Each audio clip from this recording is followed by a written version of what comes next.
Party లేదా Pushpa? Party అంటే ఎండవేగానే చూడటం ఇదే మొదటితూరే. ఒక స్మగ్లర్ లేదే, పోలీసులు పొలిటీషియన్లు అందరు వచ్చిండారు పార్టీకే. అన్ని కోట్ల సరుకు కాపాడేసరికే పుష్ప ఒక్కతూరిగా హీరో అయిపోయినాడు. మంగళం సీనే స్వయంగా తీసుకెళ్లే ఎంపీ గారికి పరిచయం చేసి ఉన్నాడు.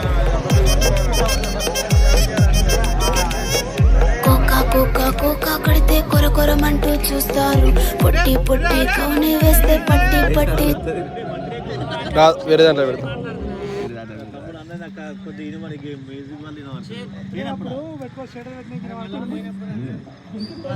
ఫోటో పెట్టుకొని అంటాడు ఏదో తీరా. అరే మాట్లాడితే నేను కరోనా